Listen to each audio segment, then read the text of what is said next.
Hello students, welcome again in my अनुत classes. और जैसा कि हम लोग जान रहे हैं कि हम लोग लास्ट वीडियो में एक्सरसाइज 8.2 एक्सप्लेन कर रहे थे, क्लियर। और उसमें मैंने आपको क्वेश्चन नंबर 1 एंड 2 एक्सप्लेन किया था, clear. And today I will proceed same exercise, that is a 8.2. So I have written third question of this exercise on the blackboard. Question is that if tan a plus b equals to root 3 and tan a minus b equals to 1 upon root 3, 0 less than a plus b is greater than 0 degree and less or equals to 90 degree and a greater than b, find a or b. इस condition में आपको a और b find out करना है, clear. तो अब क्या है, गिवन में क्या है, tan a plus b वो आपको कितना दिया हुआ है, √3 दिया हुआ है।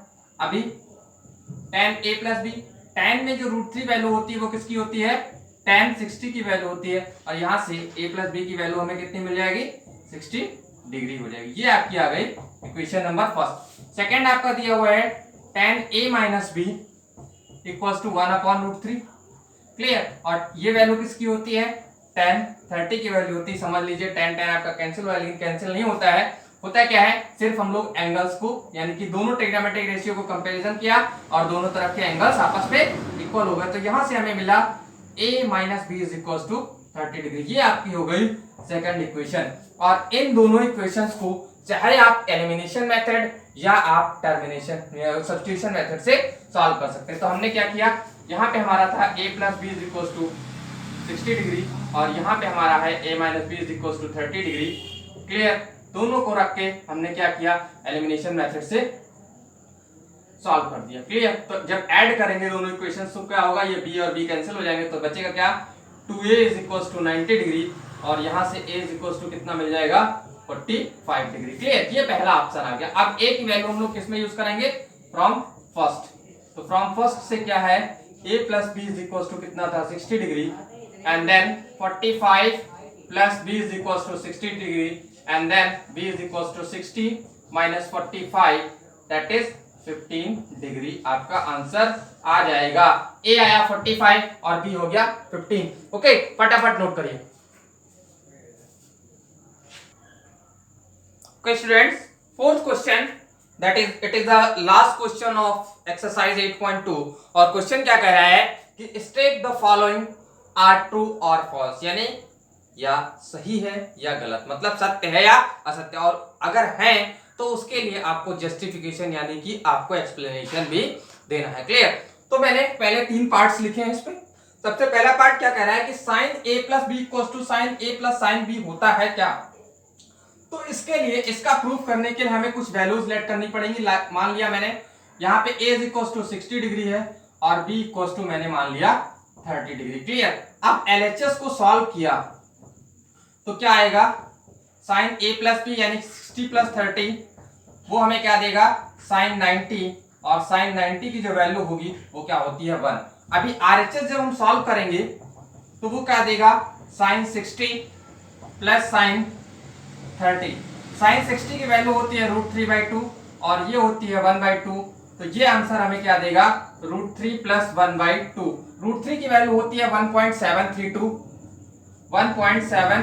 प्लस 1/2 और ये आएगा 2.732 अपॉन 2, ओके।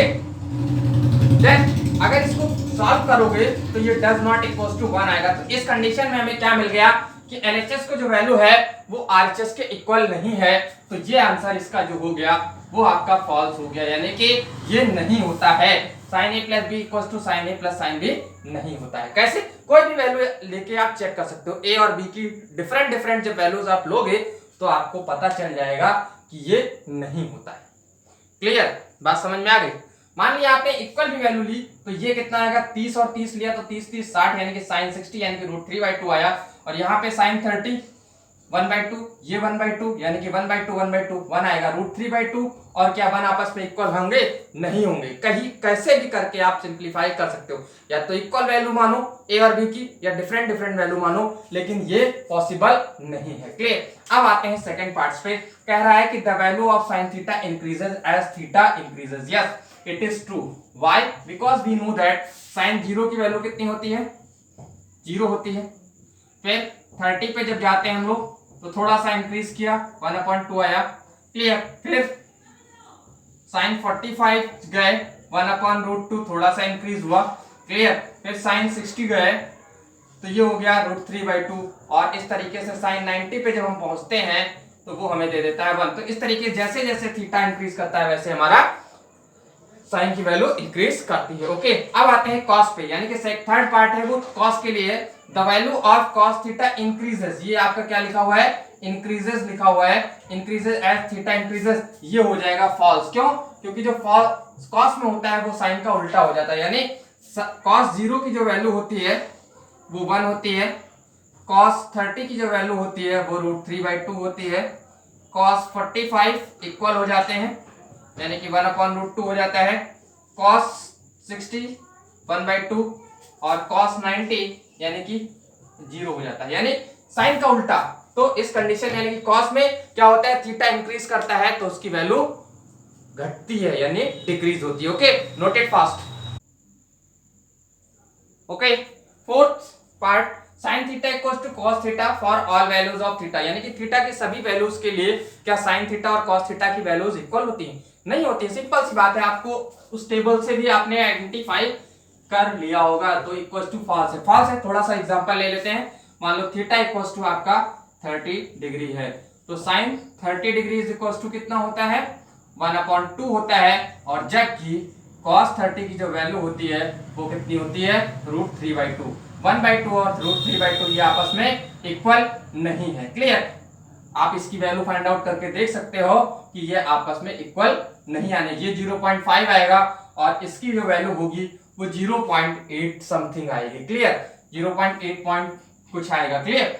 थोड़ा सा इसको सिंप्लीफाई करेंगे क्योंकि 1.732 जब 2 से डिवाइड करोगे तो 0.8 समथिंग आने वाला है, क्लियर। अब बोला कि fifth part, cot a is not defined for a equals to 0 degree. तो cot आखिर होता क्या है, cot इक्वल्स टू होता क्या है, 1/tan a होता है। अब a इक्वल्स टू इन्होंने क्या बोला, 0 डिग्री, तो हम लोग रख देते हैं 0, तो a tan 0 और tan 0 की जो वैल्यू होती है वो क्या होती है, 0, तो 1/0। 1/0 आया ना भाई, क्या आया, cot 0 की जो वैल्यू आई वो 1/0, 1/0 को ही हम लोग क्या बोलते हैं, नॉट डिफाइंड यानी इनफिनिटी ही बोलते हैं। तो ये हो गया आपका ट्रू, क्या हो गया, इसका आंसर जो आया वो हो गया ट्रू, क्लियर। तो this is the explanation of all parts of true and false. Okay, please note it fast.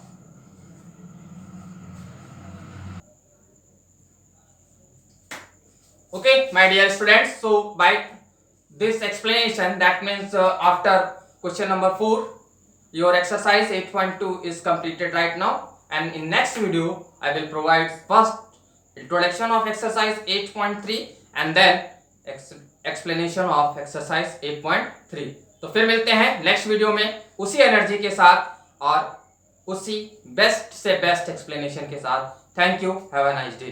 और एक बार फिर से जितना हो सके उतना प्लीज सपोर्ट करिए by share, subscribe and like my channel Anuj classes. Thank you, have a nice day.